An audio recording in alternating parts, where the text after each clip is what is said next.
Yahoo!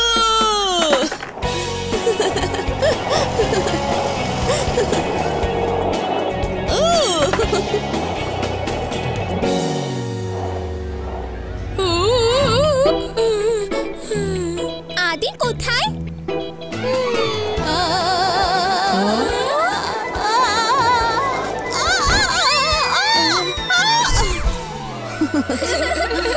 Hello. ওরে বাবা, পিঁপড়া আবার কথা বলে।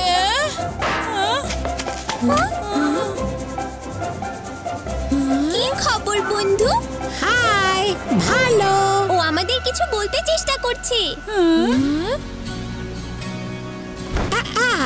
হ্যালো হ্যালো হ্যালো, আমি হলাম মাইকেল অ্যাঞ্জেলো।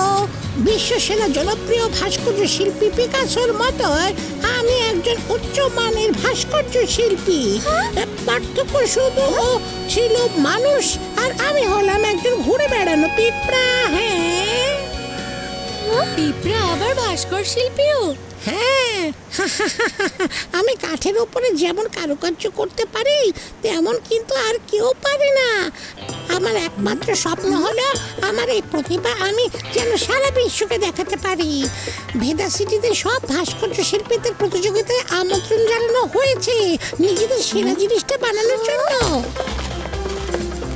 এই প্রতিযোগিতার বিজয়ীর ভাস্কর্য ওখানে ওই ঝর্ণার মাঝখানে বসানো হবে। আমার স্বপ্ন যে এখানে যেন আমার বানানো ভাস্কর্যই বসে। এবার বলো, কে আমাকে সাহায্য করবে বলো? আপনাকে সাহায্য করবে আদি। আরে আমি তো ভাস্কর্যের ভও জানি না। আরে তোমাকে শুধু ওর ভাস্কর্যটা নিয়ে অভিনয় করতে হবে, আর বাকি সব আমার উপরে ছেড়ে দাও।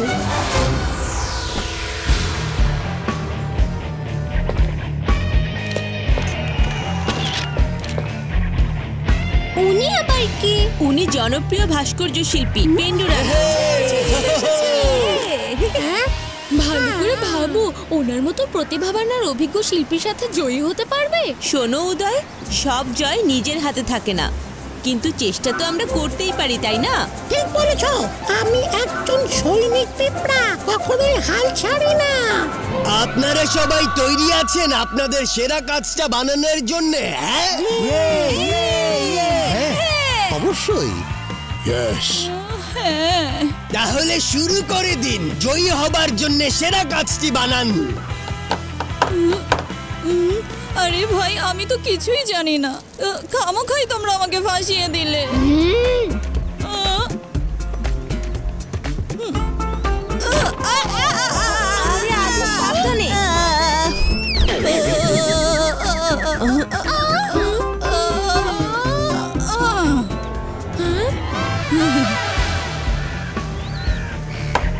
প্রতিযোগিতায় তো আমি জিতবো। আমাদের বস অসাধারণ শিল্পী, উনি জিতবেন এই প্রতিযোগিতা। হ্যাঁ, চলো গিয়ে দেখি। ওদিকে কে আছে একটু দেখে এসো। সবাই কেন ওদিকে গেল?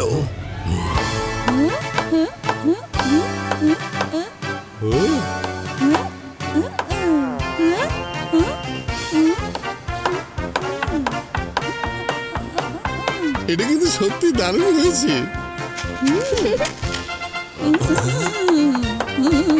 বস, কাজ তো আপনার চাইতে 100 গুণ ভালো। চুপ করো। ওই বাচ্চাটাকে কিডন্যাপ করে ফেলো। আমি এখানে জিততে চাই। যাও। ওকে বস, ধরে নিন কাজটা হয়ে গেছে। বাচ্চারা, আমি নাস্তা এনেছি। এটা শুধু শিল্পীরাই খেতে পারে, অন্যদের জন্য আলাদা ব্যবস্থা করা হয়েছে, ওখানে দেয়া হয়েছে। ওয়াও, খাবার! আমার খুব ক্ষুধা লেগেছে। সব নাস্তা শেষ হওয়ার আগে আপনারা ওখানে যান। চলো রেবা। আপনার জন্য খাবার এনেছি স্যার, প্লিজ এক্ষুনি খেয়ে নিন। আরে উদয়, আস্তে খাও, এইসব খাবার তোমার জন্যই এনেছি, আর কেউ আসবে না। সব শিল্পীরাই কি সুন্দর নিজের হাতের কাজ করছে, তাই না? হ্যাঁ রেবা, ঠিক বলেছো। আচ্ছা, আদি কোথায় গেল? ওর তো এখানেই থাকতে হবে, না হলে অর্গানাইজাররা ওকে বাদ দিয়ে দেবে। মাইক, আদি কোথায়? মাইক, মাইক, আদি, ও তো এখানেই ছিল।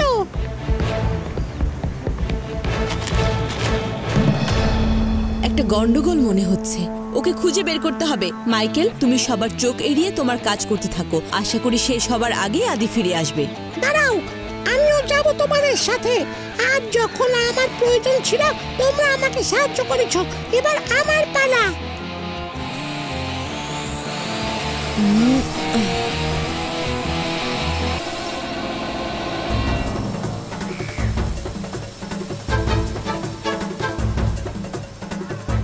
ওটা তো আদির জুতা। হ্যাঁ বন্ধুরা, সবাই লুকিয়ে পড়ো। প্রতিযোগিতা শেষ না হওয়া পর্যন্ত এই বাচ্চাটাকে ওখানে যেন কেউ দেখতে না পায়। ঠিক আছে বস। বস, কাজ হয়ে গেছে, আর বাচ্চাটাকে আমরা আটকে রেখেছি। আরে আরে আরে আরে দাঁড়াতাড়ি।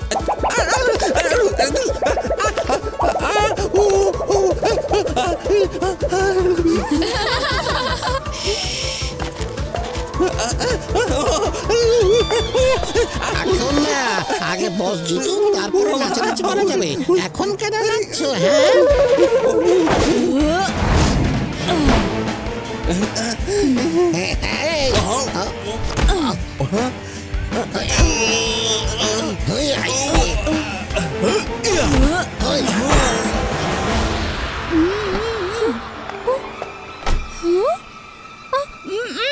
আদি, তুমি ঠিক আছো তো আদি?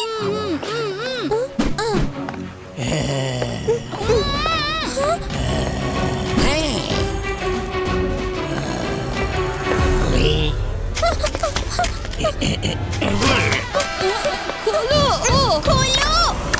আমাদের বসকে কেউ হারাতে পারবে না বাচ্চা। বাচ্চা বলো না আঙ্কেল, শিবা, আমার নাম শিবা।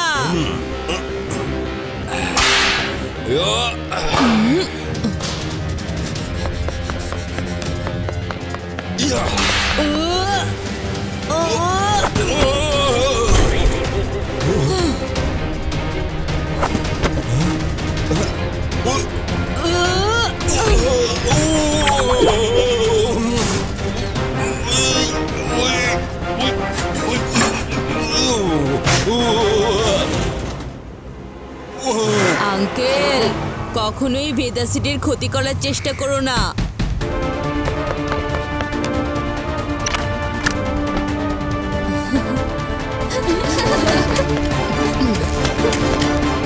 আঙ্কেল, আপনারা এখানে কি করছেন? বিচারক বিজয়ীর নাম ঘোষণা করছে। কিন্তু মাইকেল, মানে আমার তো ভাস্কর্য শেষ হয়নি। মাইক, মাইকেল, মাইক আবার কোথায় গেল? আজকের এই প্রতিযোগিতার সব ভাস্কর্যই খুব সুন্দর হয়েছে, কিন্তু মাস্টারপিস তো একটাই হয়, আর সেটা বানিয়েছে আদি। এটা একদমই অসম্ভব। এই ভাস্কর্য শেষ করলো কে? এই বাচ্চাটা তো এটা বানায়নি, ও মিথ্যে কথা বলছে। মিস্টার রানা, জানি আপনি মাস্টারপিস ভাস্কর্য বানান, কিন্তু না জেনে কাউকে মিথ্যাবাদী বলাটা আপনার একদমই উচিত না। আদি যখন ওই ভাস্কর্যটা বানানো শুরু করেছে তখন সেটা শেষ তো ওই করবে, তাই না? কি বলুন, ঠিক বলেছি না? হ্যাঁ লাড্ডু সিং স্যার, আদির ভাস্কর্য শেষ হওয়ার আগেই রানার লোকজন ওকে কিডন্যাপ করে নিয়ে গিয়েছিল। আচ্ছা, বুঝতে পেরেছি। প্যারা, এক্ষুনি অ্যারেস্ট করো ওকে।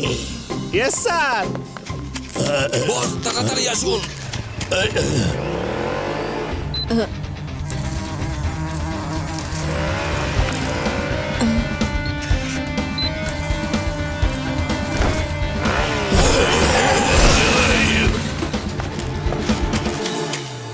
মাইককে পেলে?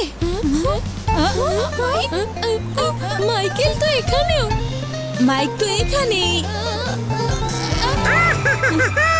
তাহলে তোমাকে কে কামড়াচ্ছে?